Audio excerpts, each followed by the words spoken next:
Now, you might already be noticing that there is no video capture of me. And to be honest, the reason for that is because I just wanted to, sit back, lay back, and put my legs up and just talk about some Genshin theories. And this one, in my opinion, is a bit of an interesting one because I feel like it concerns a faction that I don't think a lot of people have mentioned in quite some time now.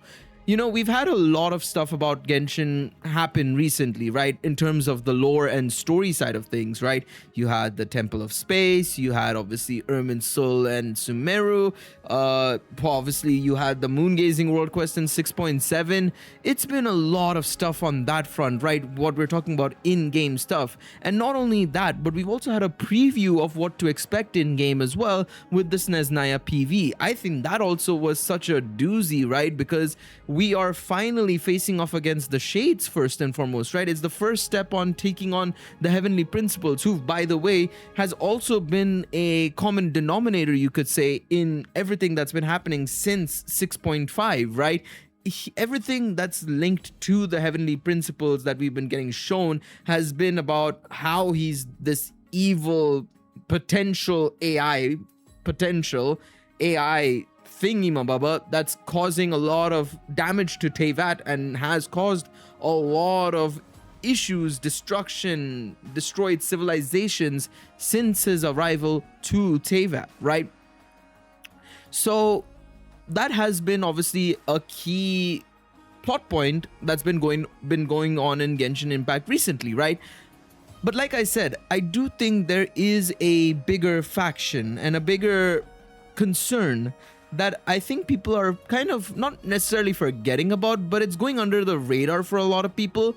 But I do believe, honestly, that in the recent stories, it's also had a little bit of a part to play in, especially the most recent world quest, the Moongazing world quest. I want to talk about that, of course, right? But let's start off with Snezhnaya first and foremost, right? Snezhnaya's quickly approaching. We're only 2 weeks away from it, right? In terms of the 7.0 stream. Obviously, the release of Snezhnaya is another 3 or 4 weeks away, but the stream is only 2 weeks away, right? Phase 2 starts next week for 6.7. The week after that is the live stream. So we're very close to obviously kickstarting what is supposed to be one of the final regions of Genshin, right? Of the regions that we know specifically, I should say here. Because, of course, if you look back at the Travail teaser, right, which I think is super iconic at this point, I mean, heck, I go back to it every now and then. I mean, I'm asking you guys this question in the comments, right? How often do you guys go back and watch the Travail trailer? Because I know I go back every time we get a major PV, because it's always fun to just look back on it in some way, shape, or form. And especially with the OSTs as well, seeing if they match what we're actually getting in the region itself, right, where it's coming and playing. It's always very nice to see in some way, shape, or form. And it's always also cool to see in the comments, you see people saying, who's here after this PV, or I just came from watching this PV, I can't wait, kind of thing. And it's always super, super cool in that sense, right? But it wasn't only just Mondstadt in that trailer. It wasn't just Liyue, Inazuma, Sumeru, Fontaine, Natlan, Snezhnaya in that teaser. Of course, there was no Notcry, because at the time Notcry was supposed to be part of Snezhnaya until they were like, well, let's split it up so that we can actually hammer down more answers for our readers and our players, right? Which I really appreciate. I think Notcry is, coming out of Notcry, and I'll make a video talking about Notcry maybe in the future, but I feel like Notcry has done a fantastic job so far in just providing us with a lot of answers. That's what we needed. And going into Snezhnaya, of course, we still have some questions and maybe potentially even more questions, but they're follow-up questions. Like I said in a recent video, we are getting ready with these follow-up questions now of like, what's going to happen next? What are we going to do? What exactly went down after these events happened, right? That's the idea there. So obviously Snezhnaya was there as well, but there was also one more region, right? And that was, of course, Khaenri'ah. Now, initially when, we had that Travail teaser, and for a lot of years, everybody's been thinking, well, Khaenri'ah is going to be at the time it was going to be the 7th act, but now, of course, after the events of, not cry and everything, it's technically going to be Act 8 if it is following Snezhnaya. And that's where I don't believe that's going to be the case. Recently, it's just been a bit of a theory of mine, a thought of mine, that Snezhnaya is going to be our Act 7, right? I also feel it's going to be our final act of Chapter 1 of Teyvat. I think Khaenri'ah is going to be the start of a new chapter.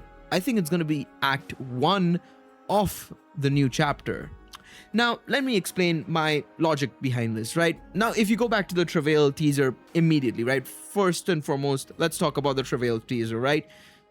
You had prologue for Mondstadt, Act 1, Leeway, Act 2, Inazuma, Act 3, Sumeru, and so on and so forth. Then we had Act 6 was Snezhnaya. Obviously, now that's going to be Act 7. But when you got to Khaenri'ah in the trailer, it started glitching. It started glitching a lot, and it was question marks. We didn't get an act number 4 Khaenri'ah. It was an Act 7. I think there was a lot more planned for Khaenri'ah back then that we're realizing now is actually that it's not just an Act 7 or an Act 8. It's actually going to be Chapter 2, Act 1. And my logic behind this as well, beyond the Travail teaser having that as well, is because, like I said, the Heavenly Principles is our current antagonist, our current key primary antagonist. But I do feel like there is a bigger threat out there, one that we all know about, and in the case of Teyvat, feels like a lesser threat, you could say, compared to the likes of the Heavenly Principles. But when you think about what the faction has done in all these centuries, millenniums, you could say, and what it stands for, I think the next key antagonist and the major antagonist that's even scarier than the Heavenly Principles, and I do mean that scarier than the Heavenly Principles, is the Abyss. Now, we obviously know about the Abyss in some way, shape, or form with the Forbidden Knowledge situation, with our sibling being with the Abyss, right? We know Surtalogi and the Five Sinners, they were corrupted, you could say. They were provided with power from the Abyss. It was shared amongst the 5 of them: Verdafrolnir, Roptatir, Rhine-Daughter, Rerir, Surtalogi, right? We know the Abyss is a big faction already in that sense, right? But we never really considered how big of a faction it truly is. Because if you think about it, right, I think people forget and don't realize how crazy it is that Nibelung was corrupted by the Abyss. You have to remember, Nibelung corrupted by the Abyss when he went out into the Sea of Stars. Like, come on, that is scary in itself, right? The Voyager came to, provide a bit of warning to Nibelung, saying the Abyss is going to bring the downfall of Teyvat. Another factor as well as to why I think the Abyss is so scary and dangerous, the Heavenly Principles themselves potentially, and I'm saying potentially because we still don't know the full motive exactly as to why they wanted Teyvat to be this arc for the civilization, the human civilization, and also why they shielded Teyvat from the outer spaces and the outer reaches of space, I should say. And I think it's because they're scared of what is out there with the Abyss. You have to remember, the travelers also were running around trying to find a planet for safety because they wanted to get away from this corruption or this disaster that was, spreading across the reaches of space. There is a big problem with the Abyss that I don't think we're really completely understanding just yet, right? I think that is the thing. We're not just getting it yet. And I think it's completely fine if we don't get it yet, because currently, like I said, our key priority is the Heavenly Principles, which, of course, in Snezhnaya, it's step 1, right? Step 1 in Snezhnaya is obviously taking on the Shades. Based on the preview that we've had, I know some people are saying that, well, not really, she's saying that love is not the death of love is not the enemy of death, or death is not the enemy of love. Sorry, I got it the other way around. Death is not the enemy of love, but the delusion of gods and so on and so forth, right?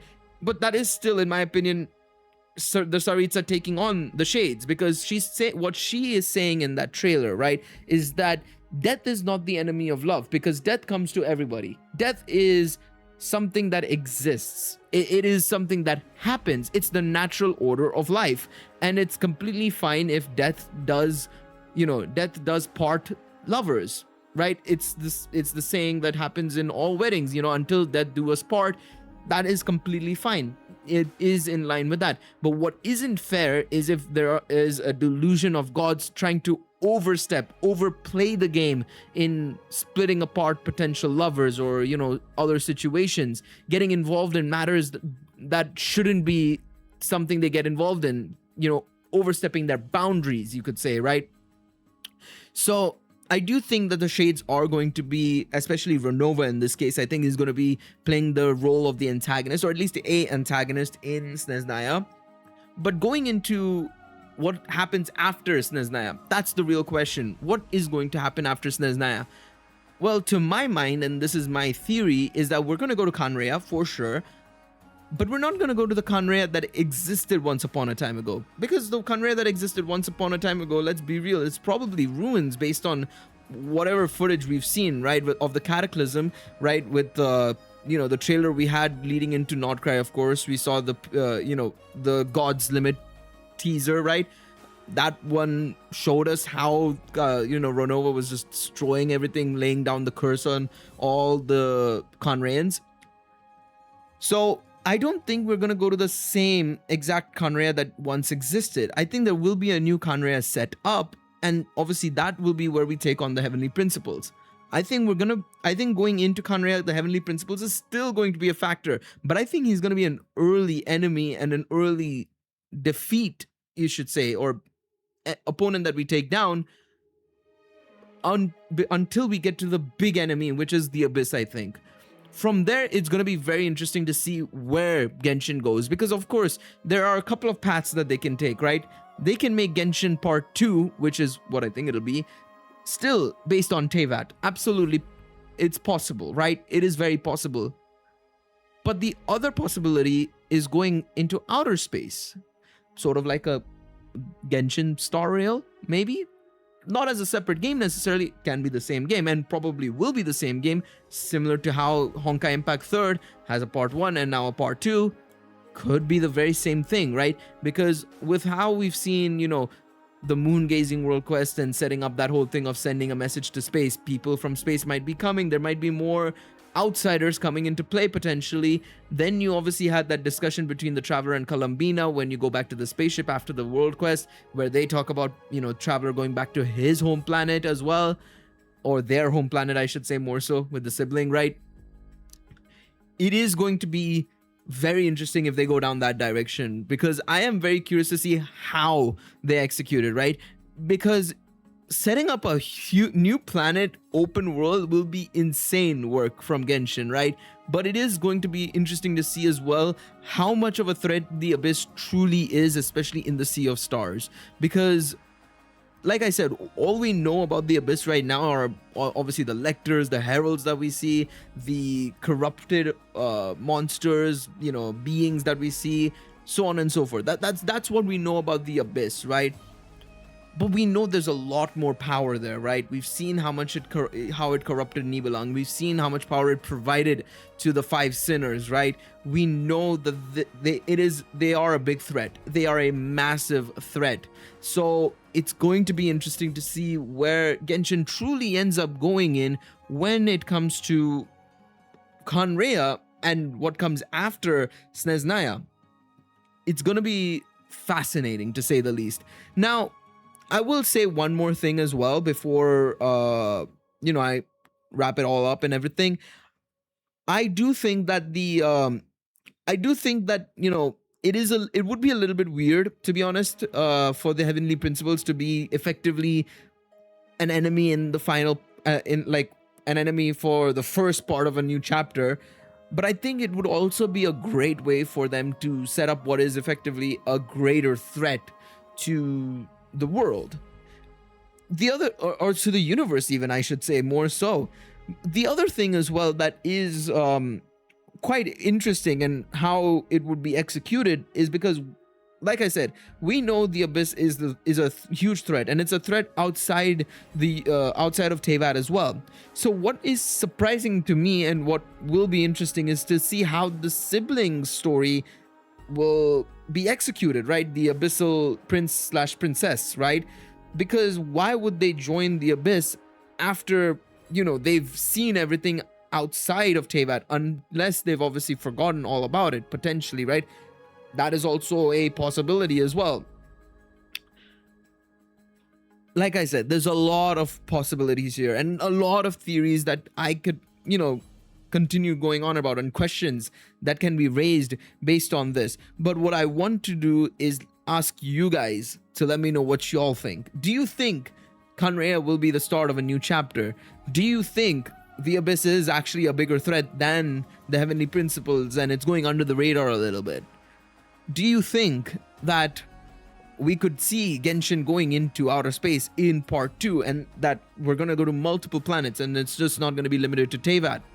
Let me know in the comments. I'm curious to see what you guys have to say down below. Thank you guys so much for watching. Hopefully you guys enjoyed this in theory video. I like doing these sort of videos. I always find it fun, and especially I think I should do one of these type of videos every week, sort of thing, where I just lay down, kind of put my legs up and just chat with you guys in terms of a theory or a lore piece or something along those lines. But let me know what you guys think. I'm curious to see what you guys have to say down below. Thank you guys so much for watching. I'll catch you guys in the next one. Until then, take it easy, everybody. Bye-bye.